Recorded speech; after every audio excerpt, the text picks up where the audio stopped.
Tell your grandmother it's free. And if it falls on somebody out here, that's her problem, not mine. Then the bed of that dump truck came up, and 1,900 pounds of scrap steel came off the back and hit the dirt lot behind the house on Foundry Street like a car wreck in slow motion.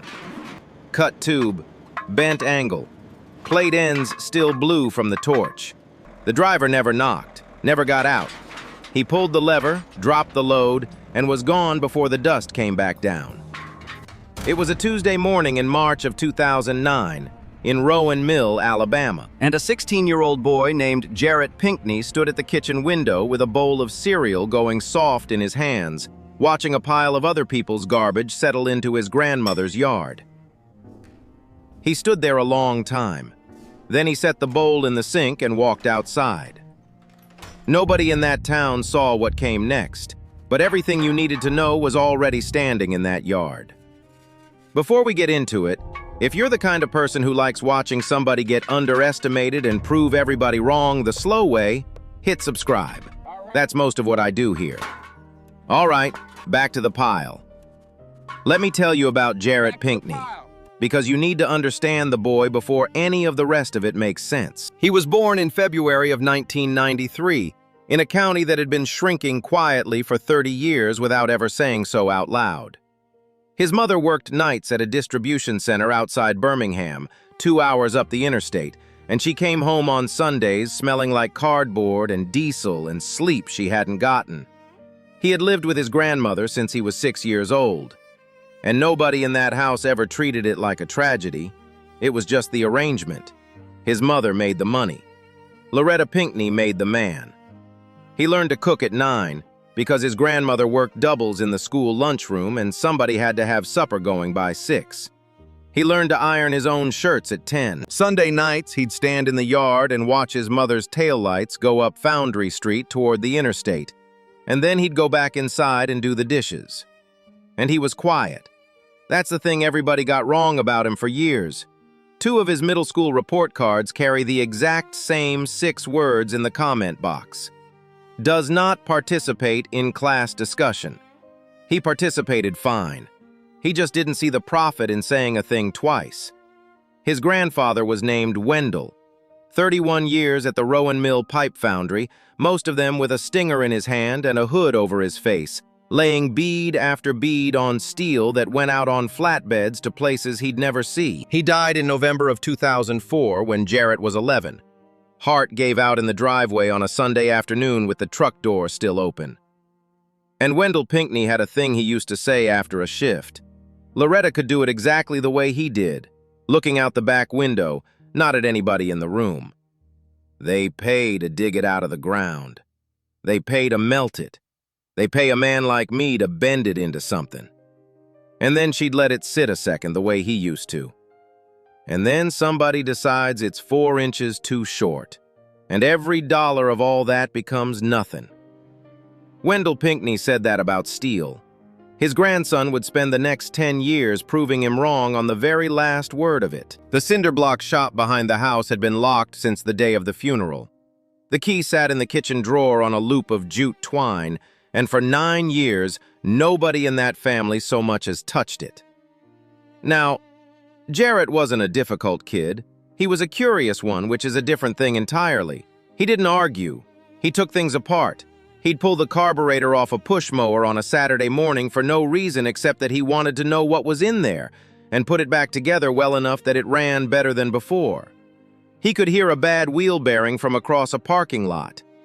And around men he trusted, Buck, the old heads at his grandmother's church who'd let him hold a flashlight, he would talk your ear clean off about a fuel pump. 30 minutes on a fuel pump. Put him in front of a stranger with a clipboard and he'd give you 6 words and a nod, and the stranger would write down, attitude problem, and go on about their day. And when he was 12, sweeping the floor at Buck Pardue's garage on Route 9, he stopped in front of the lift, tilted his head, and pointed. There was a hairline crack in the ram housing, 1.5 inches long, up under a shadow packed with old grease. Buck Pardue had been putting cars in the air since 1988. He came over, got down on one knee with a drop light, and looked at that crack a long time without saying anything. Then he stood up and wiped his hands on a rag. "I've had my head under that lift 11 years. And then he did something he hadn't done before, which was look at the boy instead of the machine. You saw it in 10 seconds. In that garage, on that road, in that county, that was the highest compliment that existed." By 14, Jarrett was sweeping that garage for $40 a week. By 15, he'd talked his way into the welding program at the Vo Tech Center in Anniston, riding the activity bus 40 minutes each way twice a week. He carried his grandfather's hood in a grocery sack because he didn't own a case and wouldn't have spent the money if he did. That hood was too big for him. He folded a washcloth inside the headgear so it'd sit right on his face. There were 19 kids in that program, and 2 of them looked like him. He was good. Not a prodigy, good. And the whole time he was listening to men complain. That's the part people skip. 15-year-olds hear everything and repeat none of it. And Jarrett heard the same complaint in that garage for 2 solid years. It was about carts, shop carts. The rolling steel tables that every mechanic in America uses to hold a transmission, a stack of rotors, a torn-down cylinder head, $800 of somebody's engine at 4 in the afternoon. One evening, Buck was standing in the middle of his own shop with a coffee in his hand, and he said it out loud in a way Jarrett never forgot. "Every cart in this building is either the one I bought in '91 that still rolls," and he kicked the caster of a cheap one as he walked past it. The wheel spun sideways, wobbled, and dragged. "Or the 4th one I've bought this year." There was no middle. There was the one that outlived the man who bought it, and there was the disposable one. The market had collapsed toward the bottom, and the top had been abandoned. Jarrett Pinckney was 15 years old, and he did not have a plan. But he had a data point, and he kept it. Now, the salvage yard. That's the other half of this, and most people who know the name Pinckney have never thought about it once. Bagwell's Salvage and Iron had been sitting on 12 acres off the county highway since 1968. Ronnie Bagwell ran it the way his father had. Buy heavy, sort hard, sell by the ton, and don't get sentimental about anything that comes through the gate. And he had a problem that had nothing to do with money coming in and everything to do with money going out. Structural drops, short pieces, the tail ends of square tube and heavy angle and quarter-inch plate that came off the foundry floor and off the fabrication shops around the county, pieces under 4 feet long, too short to sell as stock, too clean to throw in with the shred, and too much of it to leave lying around, because in that business the ground itself is inventory. So he hauled it. Every year he paid roughly $9,000 to have perfectly good steel driven 40 miles and fed into a shredder. In 2008 he got tired of it and started calling people with empty land, farms, church lots, anybody with a corner they weren't using. Free steel, no paperwork, no payment, no promises, just a truck and a lever. Several people said yes. Loretta Pinckney said yes because free is free, and because she figured a pile of steel would at least hold up the fence line where the dirt kept washing out. She mentioned it over breakfast in the winter of 2008. Just conversation, just a thing that was going to happen. And her grandson set his fork down on the plate. He asked her how much.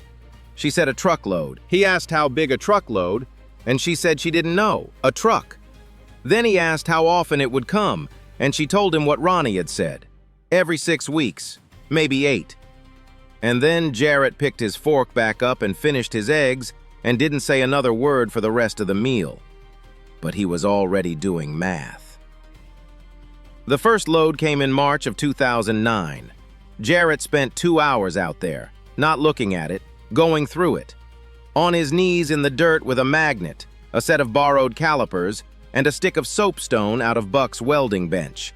He sorted by wall thickness, 2-inch square tube, 3-inch quarter wall, angle iron with the mill mark still legible on it, plate ends where the torch had gone through clean and left a blue ring around the edge. And somewhere in that second hour, he understood something nobody else in Calhoun County had bothered to. This was not scrap sheet metal. This was not tin. This was structural tube and hot-rolled plate out of a plant that ran 24 hours a day for 40 years. The steel wasn't damaged. It wasn't tired. There was nothing wrong with it at all. It had been thrown away for being the wrong length. Now stop and ask yourself something, because it matters more than the rest of this story does. How many times have you looked at something everybody else called garbage and thought, they're wrong, and then let it go, because the distance between the thought and the doing felt too far to cross? That afternoon, Jarrett Pinckney pulled the tarp off the thing that had been sitting in the carport since 2004. His grandfather's stick welder. An old AC buzz box, heavy as a bag of concrete, the leads still coiled in the exact loops Wendell's hands had put in them. He dragged it out, wire brushed the clamp, plugged it into the dryer outlet, and ran the leads out the back door. And inside the house, at the kitchen sink, Loretta Pinckney saw the light above her dim just once, just for a half a second. And then the whole yard went white. The first cart took him 19 days. He had no drawing and no pattern. He measured Buck's 1991 cart with a length of fishing line and marked it out in soapstone on the concrete floor of the carport, because it was the only flat surface he had that he could write on. He cut with a chop saw that threw sparks 8 feet across the yard and made the whole street smell like a train coming in. And here is the part that decided everything. And it happened before he ever struck an arc. He cut a 2-inch section off one of Ronnie Bagwell's drops, and he cut the same section off a cheap store cart Buck had in the corner, and he set them side by side on the bench. The store cart was rolled sheet, thin as a nickel, folded tabs, spot welds you could pop with a screwdriver. His was almost 3 times the wall thickness. Those carts don't fail because somebody abused them. They fail because they were engineered to fail, on schedule, just past the point where you stop being angry about it. Then he welded, and the first bead he laid, he ground straight back off because he wanted to see what was underneath it. It was hollow, cold, sitting on top of the metal instead of tied into it. So he did it again, and again. 60-some inches of practice bead on scrap plate before he touched the frame. Cut, grind, tack, check the square, weld. Chip the slag and watch it crack off in sheets. Sparks coming down through the cuff of his jeans. That smell of ozone and hot mill scale that gets into your clothes and never comes out. He took a spatter burn on the inside of his left wrist on day 6, 1/4 inch across. Kept working. He still has that scar. 74 pounds. 1/4 inch plate top, 2 shelves, and a bolt-down pad on the corner for a bench vise, because Buck had complained about that too and Jarrett had written it down. It was not pretty. The frame was out of square by 3/16, and the casters were mismatched, robbed off a dead shop stool and a broken parts hamper.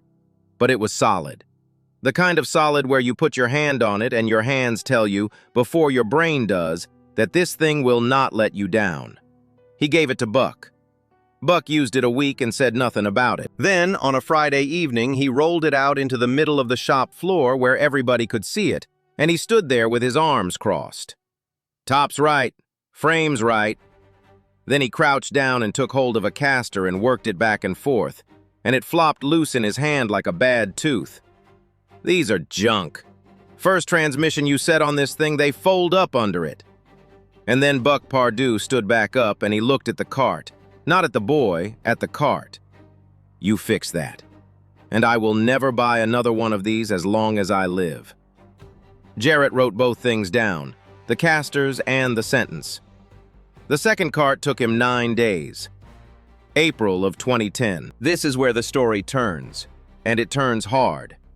Tolliver Auto Parts and Supply sat on the corner of Main and 3rd, in a building with a concrete floor and a wooden counter worn smooth by 23 years of elbows. Wayne Tolliver had been selling parts, oil, chain, and hand tools to every mechanic in that county since 1987. He was not a cruel man. He was a certain man. And certainty, in my experience, is a great deal harder to argue with than cruelty. He had a theory of what worked in Calhoun County.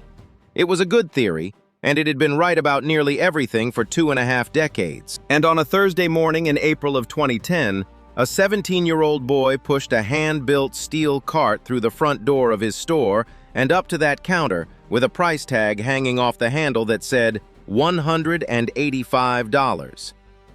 Tolliver came around the counter. He picked up one end and set it back down to feel the weight. He turned it. He ran his thumbnail across a weld. Then he set his hands on the counter and he was quiet for about 2 seconds. And then he started laughing. Not a mean laugh, understand that. It was the laugh of a man who has watched a great many things not work out, and who has developed a reflex for spotting the next one coming through his door. Son, the men who walk in here buy the $99 cart. They beat it half to death in 2 years. They come back in here and they buy another one. And he pushed it back across the floor toward the boy, with one finger. And they are perfectly happy doing it. This right here is a nice little project, I mean that kindly. Jarrett didn't take hold of it. He left his hands at his sides. What do they spend on 4 of those over 10 years? Wayne Tolliver blinked. It was the first thing all morning he hadn't expected. Mine goes 10. I'll bring you the numbers. And Tolliver smiled the smile of a man who has already made up his mind and is only being polite about the timing of it. Good luck with it, son. Jarrett pushed that cart back out through the front door, past the register, past 2 men buying wiper blades who stopped talking when he went by. That door was the hardest part of the whole morning. He could have gone out the side. He didn't. He drove home with the windows down, and he did not tell his grandmother about it that night. He wrote 3 lines in a spiral notebook instead. The first one said, "Need real proof, photographs, dates." The second one said, "185 is too low. Test 240 with the right story." And the third one said, "Tolliver said no. Come back when the numbers make him say yes." He thought his grandmother didn't know. She knew by Saturday. In a town that size, 3 men in a parts store is a broadcast. She never asked how it went. She came out to the carport that evening with a dish towel still in her hand and looked at the cart he'd pushed back out through that front door. "You told that man you had numbers." He said he did. She asked him where they were. He tapped the side of his head. And Jarrett Pinckney shook her head once, the way you do at somebody you love who has just said something foolish. "No, baby, not in your head." She stepped down into the carport and laid her hand flat on that steel top. "You are going to walk in there with a folder, photographs, with the dates on them, where a man can see them, and you are going to hand it to him." She waited until he looked up at her before she said the rest. "Because a man like that will take your word for it exactly 1 time. And you don't get that 1 time. Not you." Then she went back inside and finished the dishes.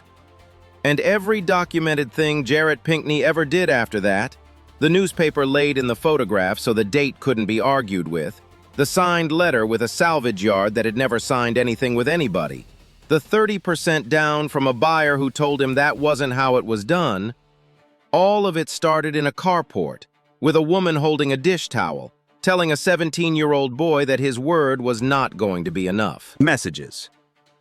1 piece of physics and then I'll leave it alone.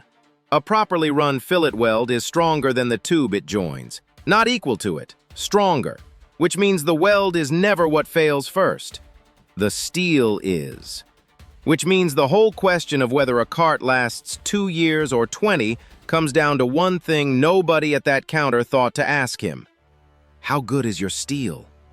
And his came out of a plant that ran 24 hours a day for 40 years and never once shipped a piece of pipe that had to hold anything less than a building up. He wasn't selling a cheaper cart. He was selling Foundry steel to men who thought they were buying furniture. So he set out to prove it.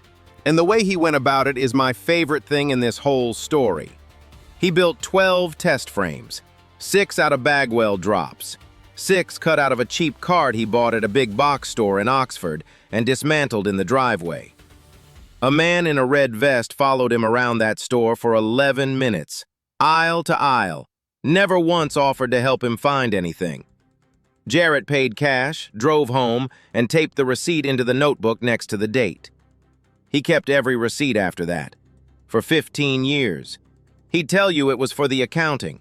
He loaded every one with 300 pounds of scrap brake rotors, chained down so they couldn't shift. Then he built a plywood ramp in the backyard with a piece of 1.5-inch angle bolted across the middle so every pass slammed the casters over a hard edge. And here's the part. He didn't push them himself.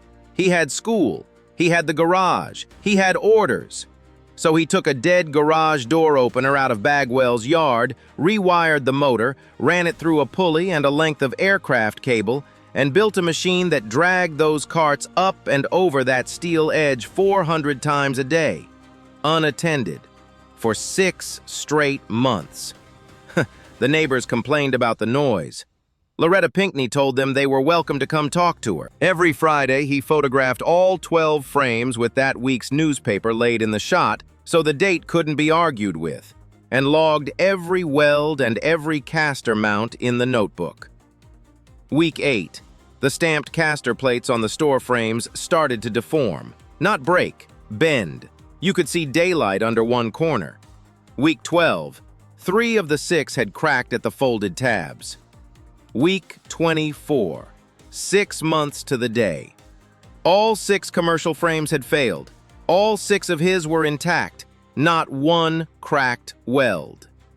He had the photographs. He had the notes. He had the dates in a stranger's newsprint. He put the whole thing in a manila folder in the kitchen drawer, right next to a loop of jute twine with a key on it nobody had touched in 6 years. The 3 years after that get skipped in every version of this story anybody tells. They're the only reason the rest of it happened. He didn't quit school. He didn't take a loan. He didn't hire anybody. He worked at Buck's, went to class, and welded at night.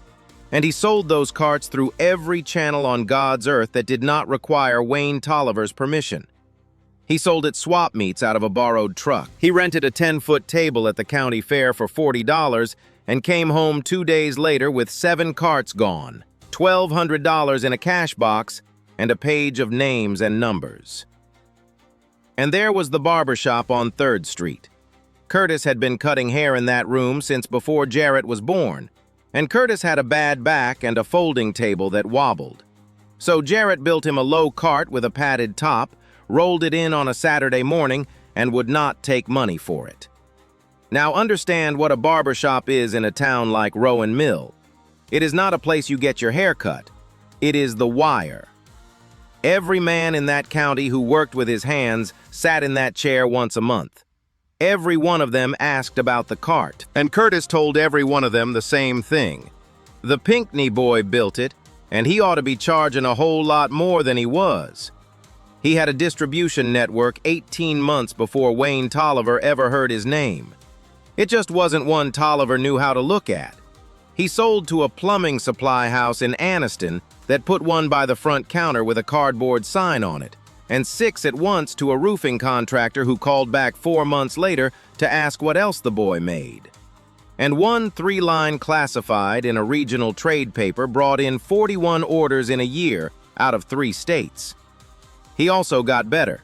The welds that rippled like a bad ocean on cart number 1 were flat and even and boring by cart 50. Boring is the goal. Boring is what a professional weld looks like. And he built a sorting system, which is the thing that actually made the money. The heaviest tube became frames. The medium tube became uprights and shelf rails. And the angle and light flat stock, everything too small to be structural, became a second product line. Wall hooks, vise mounts, welding jigs, hitch brackets he cut and drilled in batches of 30 while he was on the phone. Nothing got thrown away. Twice. And the economics were absurd, and he knew it before anybody else did. The steel cost him nothing. The casters, the bolts, the rod, and the paint came to about $48. His labor was 9 hours, and he wasn't paying himself anything he'd have admitted to out loud. He was selling at $185. Profit was never the problem. Time was the problem. Which brings me to the fuse. In the spring of his junior year, he was welding until 1 in the morning, and he came within 4 points of failing 11th grade English. Loretta found out on a Tuesday. She didn't yell and she didn't lecture. She went out to the breaker box on the side of the house, pulled the fuse for the dryer outlet, and brought it inside. Grades come up or that shed stays dark. She put it in her apron pocket. Then she turned back to the sink, with her back to him, and finished washing a plate before she said the rest of it. I am not raising a man who is good at exactly one thing. 6 weeks later, he had it to a B+. She put the fuse back and never brought it up again as long as she lived. He graduated in 2011 and did 2 semesters of business at the community college in Anniston. Accounting, contracts, the vocabulary of it. Then he quit. Not because it was hard, because the order book was moving faster than the syllabus was. And somewhere in all of this, without ever making a production out of it, Buck Pardue started telling every mechanic, every parts man, and every fleet manager he'd ever met that a kid on Foundry Street was building the best cart they would ever own, and that they ought to call him. That was roughly 30% of the 2012 orders. Jarrett knew the exact number because he asked every single new customer how they'd heard about him, and he wrote down what they said. In 2011, he sold 190 carts. In 2012, he sold 280 plus the small pieces and cleared $77,000, which was more than his mother had ever made in 2 years of driving up and down that interstate. And the steel was still free. By then, Ronnie Bagwell's truck was coming every 4 weeks instead of every 8, and the driver had started knocking. Spring of 2013. Stay with me on this one. By that point, Loretta Pinckney had developed a habit. Every evening after supper, she'd sit at that kitchen table with the order book open in front of her, and she'd read it front to back. She read it the exact same way she used to read Wendell's pay stubs. Slowly, all the way down, without any expression on her face at all. And on an evening in March, she didn't get up when the dishes were done. She sat back down across from him. How much room would you need? He looked up. He didn't understand the question. And she wasn't looking at him anyway. She was looking out the back window. The same window her husband used to look out of when he said the thing about the steel. If you had the room, would you make more of them? He said yes. So Loretta Pinckney got up and she opened the second drawer down and she took out a key on a loop of jute twine that had been sitting in that drawer since the 11th of November, 2004. He locked it so nobody'd come in and move his things.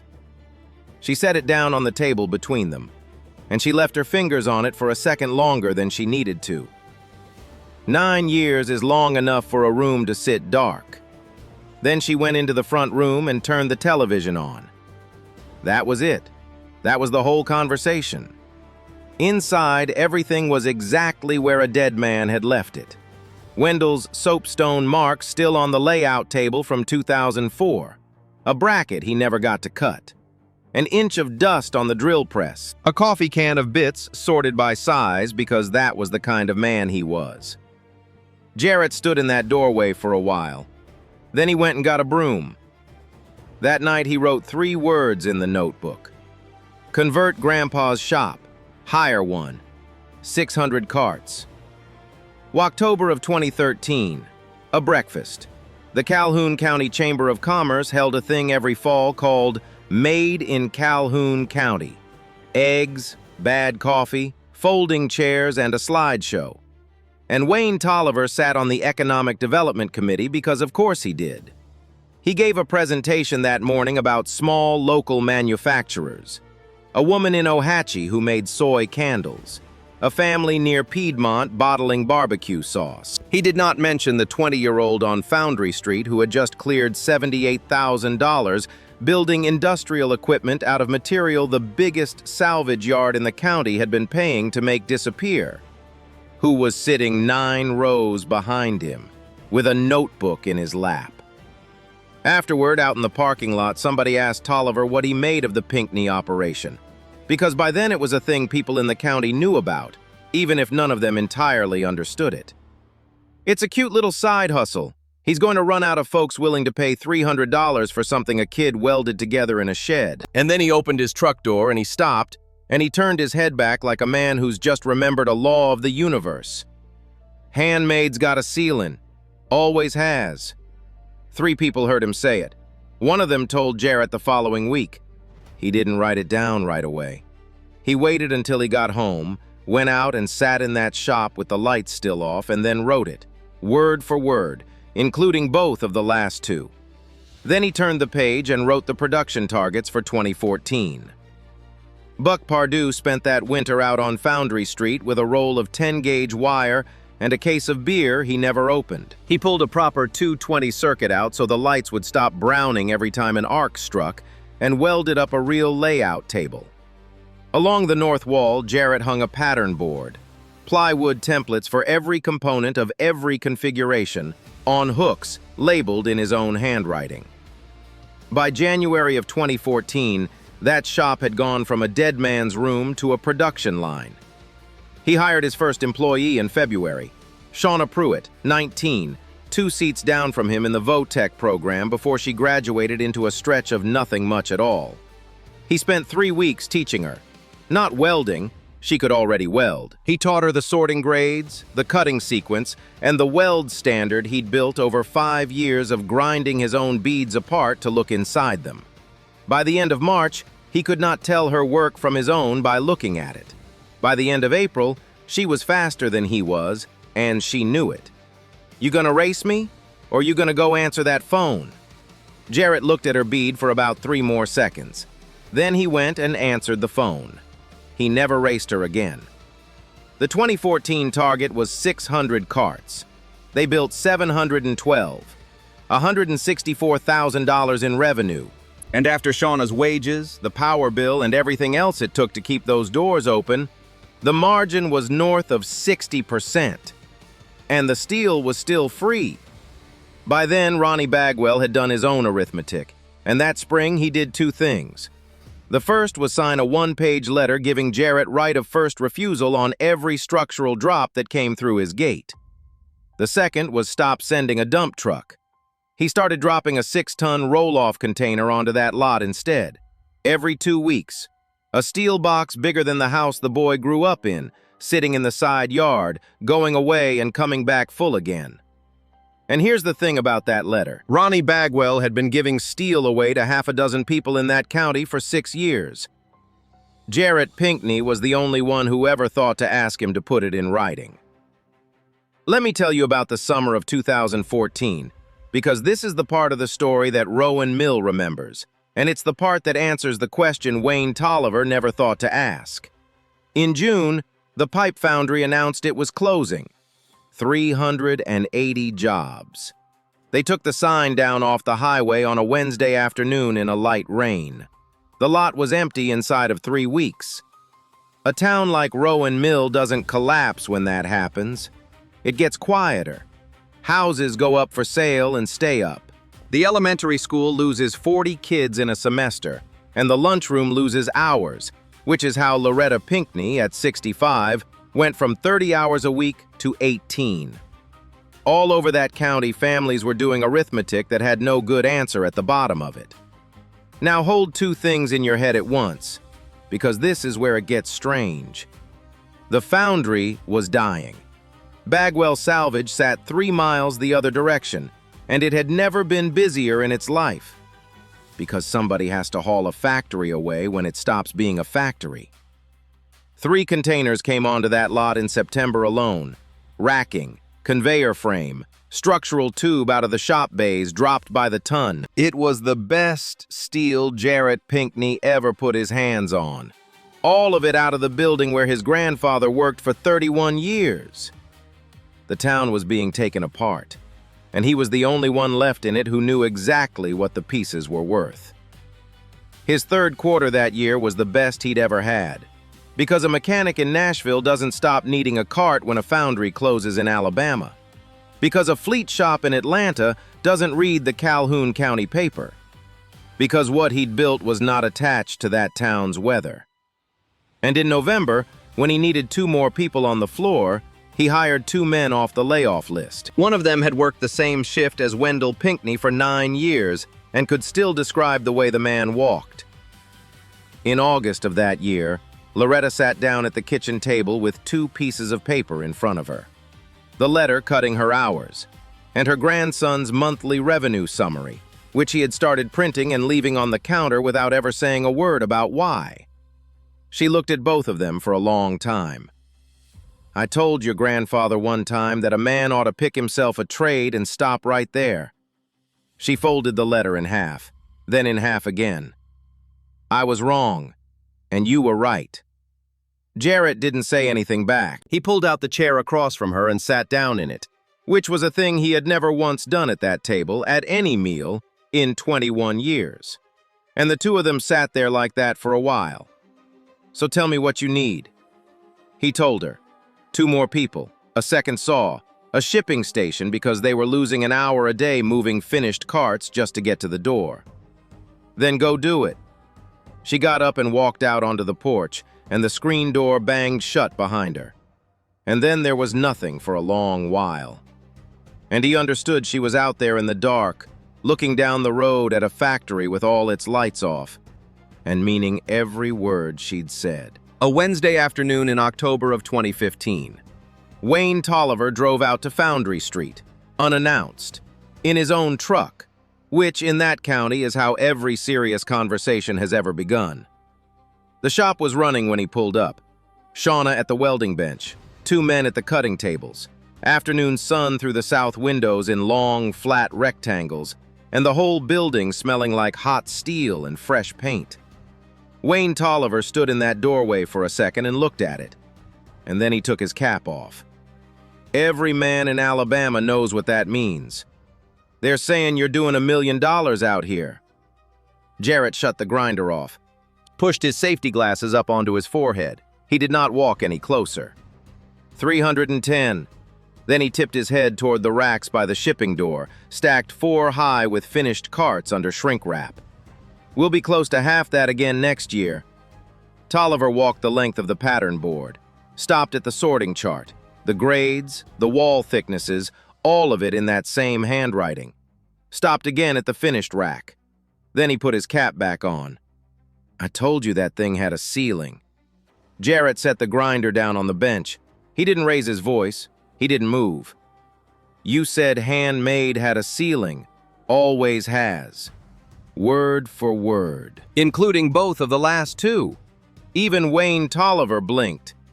"But I never built handmade." And he pointed. At the layout table, at the pattern board, at the weld standard taped up on the wall in a page protector so it wouldn't get burned. "I built a system. It just happens to have hands in it." Nobody said anything for a few seconds. Tolliver looked down at the concrete floor for longer than was comfortable. "I'd like to carry them." Jarrett didn't act surprised, and he didn't make him wait. "I know." Jarrett walked over to the shipping station, opened a drawer, and pulled out a folder. He'd had it printed for 8 months. Tolliver opened it, and his eyebrows came down. "That's your wholesale?" Jarrett said it was. Tolliver asked him again, the way a man does when he's hoping he misread it. Jarrett said it was again. "Give me 20 to start." Jarrett shook his head once, without any heat in it at all. "Minimum's 30, net 30, and I'll need it signed." And Wayne Tolliver looked at him for a good long while, the specific look of a man recalculating something he has believed without question for 30 years. Then he tucked the folder under his arm. "All right." He drove back down the county road, and Jarrett watched him go from the doorway of a dead man's shop. Then he went inside and told Shauna, and she laughed, and he laughed too, which was the first time he'd ever laughed about Wayne Tolliver since the spring he was 17. So what had he actually built? Because it's stranger than it looks from outside. That market had a bottom, and it had a top, and almost nothing honest in between. The bottom was the $100 cart on a pallet at the front of a big box store. The top ran to $2,500 and came off a dealer truck, and the whole middle shelf wore professional-grade badges, stamped out of exactly the same tin as the bottom shelf, marked up on paint and a name instead of on steel. So ask yourself which one those men were holding his up against. Not the cheap one, the $2,500 one. And it was winning, at a third of the price. He didn't find that gap by studying it. He found it by building the best thing he knew how to build out of the only material he had. By 2016, a second salvage yard called Etowah County, 40 minutes north. Inside a year, he had more raw material coming through that gate than he had hands to cut it, which meant capital. And this is where most of these stories end badly.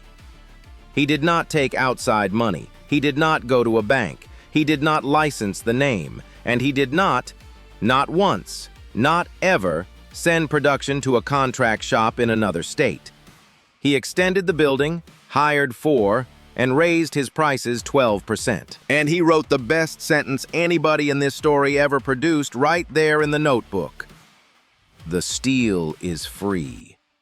Knowing what to do with it isn't. Price the knowing. One more thing about that Etowah yard, and then I'll set it down a while. They served a food equipment plant and an appliance line, which meant close to half of what they sent down was stainless and aluminum. And for the next 8 years, Jarrett Pinckney sent every ounce of it straight back. He didn't have the machine for it.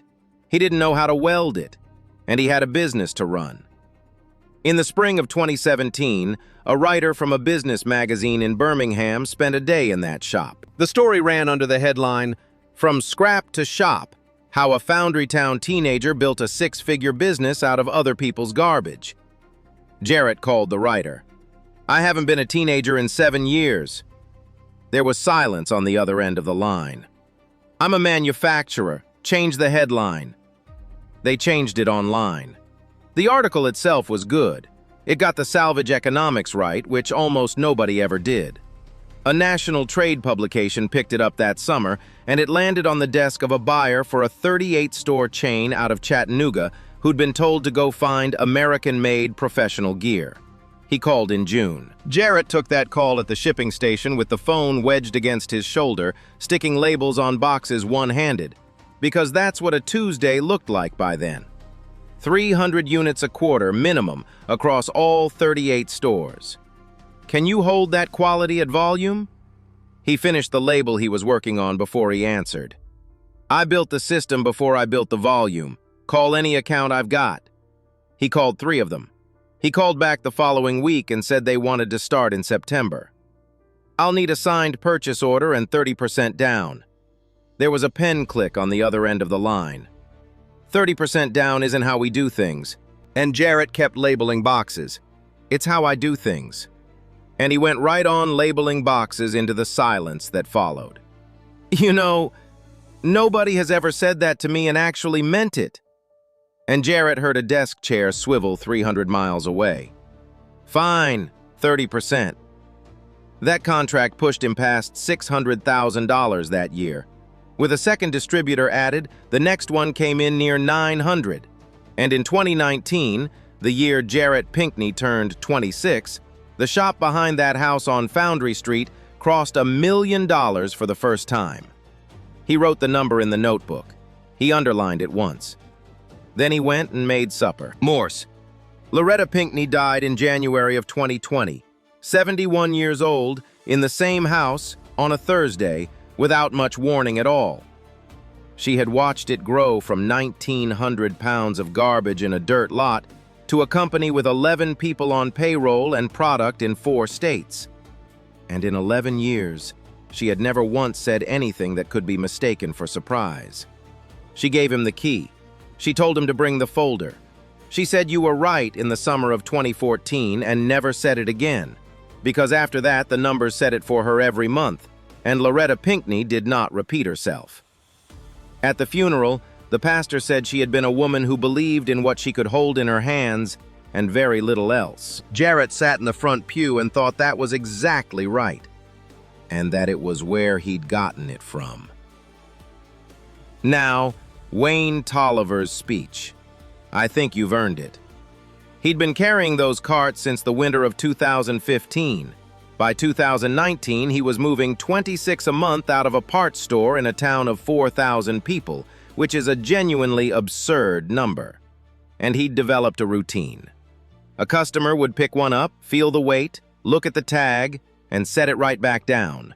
and Wayne Tolliver would come around the counter. He'd talk about wall thickness. He'd put his thumb on a weld and explain the difference between a bead that sits on top of the steel and one that ties into it. Then he'd walk them through what 4 cheap carts cost over 10 years, out loud with the numbers. Which is, word for word, the argument that Jarrett Pinckney made to him across that counter in April of 2010, when he was 17 years old and had to push his own cart back out through the front door. He gave that speech for years. He never once said where he got it, and Jarrett never once asked him to. By 2022, there were 14 people in that shop, everyone trained on the same standard that came out of a 19-day cart built by a 16-year-old in a carport. Shauna Pruitt didn't weld anymore.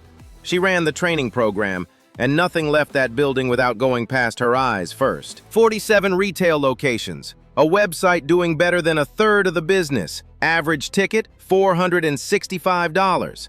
And after the hardware and the hands that put it together, the margin still cleared 60%. Ronnie Bagwell retired in 2021. Before he went, he came out to Foundry Street and sat down on a stack of tube.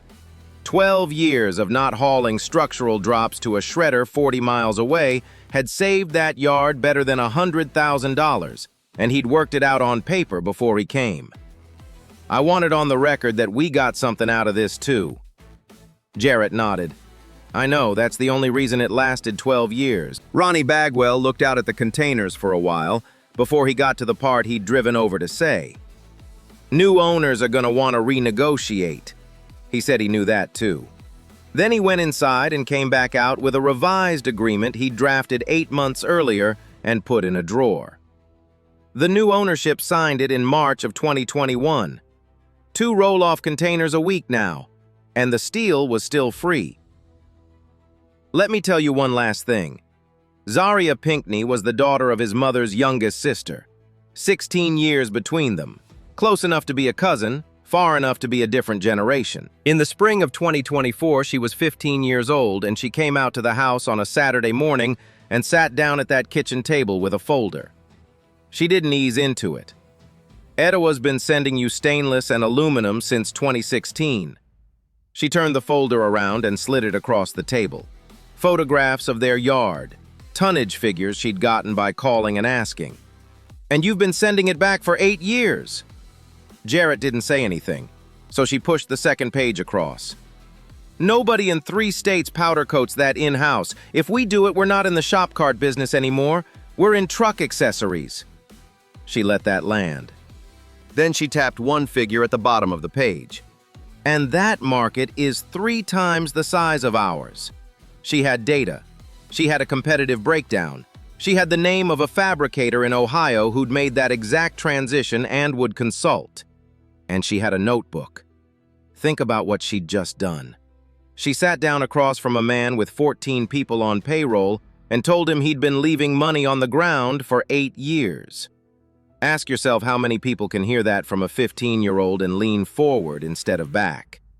Jarrett looked at that folder a long time. Then he looked at her, sitting there with the particular expression of somebody who has done the work, knows she's done the work, and is waiting to see if the person across the table is smart enough to notice. And he thought about a dump truck in March of 2009 and steel settling into the dirt. He thought about a laugh at a parts counter and a tarp in a carport, and the scar on the inside of his left wrist he could still find in the dark. He thought about an old man looking out a back window saying somebody decides it's 4 inches too short and every dollar of all that becomes nothing. He thought about a woman with a dish towel telling him his word would not be enough and a key on a loop of jute twine. He thought about all of it for about 10 seconds. Show me the numbers. And Jarrett Pinckney turned to page 3. There is still 1 cart in the corner of that building, past the pattern board, past the training bench, frame out of square by 3/16 of an inch, mismatched casters, welds that ripple like a bad ocean. Buck Pardue traded it back in 2016 for a new one and wheeled it in himself. This one's not mine anymore. He laid his hand flat on the top of it once, the way you'd pat a horse. Then he walked out to his truck. It's evidence. You don't keep a thing like that because it's good. You keep it because it's proof you started. Proof that the distance between the thought and the doing was never as far as it looked from a kitchen window. It was never really about steel. It was about a quiet 16-year-old boy who could look at everything a town had thrown away and still see exactly what it was built to hold. They laughed at his price. The foundry closed. The town got smaller every year of his life. The carts held. The scrap kept coming. The notebook kept filling. And the boy at the kitchen window, watching a truck drive away, built something that outlasted the truck, the foundry, and every ceiling anybody in Rowan Mill ever thought to name. If this one stuck with you, do me a favor and leave a comment. Tell me about the thing somebody once told you was never going to work. I read them. And if you want the next one, subscribe. There's always another pile somebody walked past.